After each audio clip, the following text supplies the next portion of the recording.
For some reason, this episode of World Trigger was delayed for about an hour. Like, I was looking on Crunchyroll, and it wasn't even showcasing that it was going to be out today, so I was like, I guess no episode of World Trigger. Come to find out, it still aired somehow on Crunchyroll, but it was no announcement that it was delayed for another hour, so very, very weird. Now, this episode of World Trigger, a lot of things building up once again, and we have it to where this ending of the episode leaves us on quite the cliffhanger, and I'm actually really hyped to see what is going to happen next week, because I'm really growing fond of this series. I mean, it's hard to believe, really, it is hard to believe how much I truly am loving World Trigger as much as I have, and to see how I'm really getting hyped for the episode, like every episode, getting more and more hyped by the episode, and it really makes me want to read the manga. It really makes me want to read ahead after seeing some of these episodes, not because of the animation, but because of the story, because the plot is getting very interesting. I like the overall setup, the way the arcs are presented, and the, environment that our characters are in.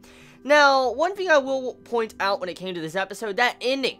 I think the dude's name is Midorikawa. I think that's his full name, but I'm just going to call him Midori. Midori, at the end of this episode, he pretty much manipulated Osamu in this episode and caused it to where a bunch of people followed him to shame Osamu in this episode. Now, I don't know necessarily how this dude, whoever this dude was, shamed Osamu. Like, this dude, we have no idea who Midori is. We don't know if he's an A rank, an S rank. We don't know if he's a C rank. I mean, we don't even know what rank he is in, but we can assume he's a very strong person because the way he was introduced and the way everybody followed, our main male character, Osamu, to that battle to watch and see what was going on. We can assume the dude is very powerful, but the thing was, though, is somehow he manipulated the people to follow him, and you have to where Kuga called him out on that at the end of this episode. He's like, you say the stupidest of lies, and I'm like, oh shit. So, Kuga knows the dude is lying. Like, he manipulated this entire situation to really shame Osamu and put him down and make him feel pretty bad. So to see that, I wonder what Kuga's gonna do, because he's pretty angry at the end of this episode. Like, he's straight up really angry. I mean, he doesn't really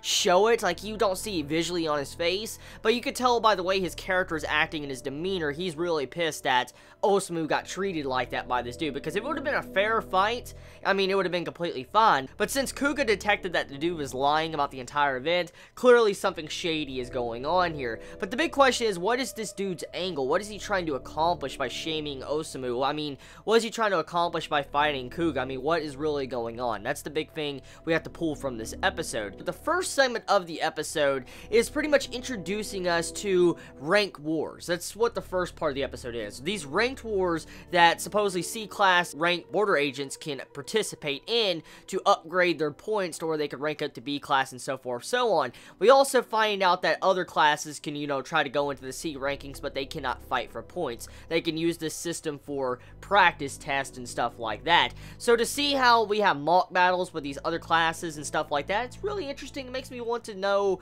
how this is going to be implemented in the future with the other future fights and stuff like that.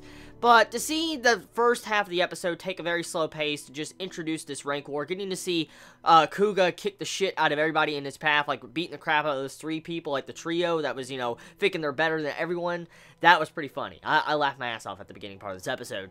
But that's pretty much the episode. Like, the episode is very simple. I mean, the first half is very slow paced. It just introduces the ranked war system, shows Kuga annihilating anyone in his path, getting points, trying to go faster points. You also have the character that seems very similar to Sasuke and wants to get revenge for his sister. I'm getting a lot of Sasuke vibes from that character. I really am. Hopefully, I'm not the only one that's getting the exact same vibes from that dude, but I definitely am.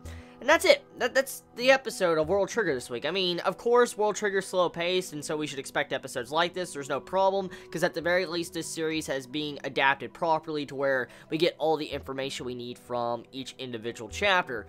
So yeah, tell me your thoughts in the comments below. How do you feel about this week's episode of World Trigger? How do you feel about it being slightly delayed for about an hour? You all have a wonderful day or not wherever you live. Please be safe. Chibi out.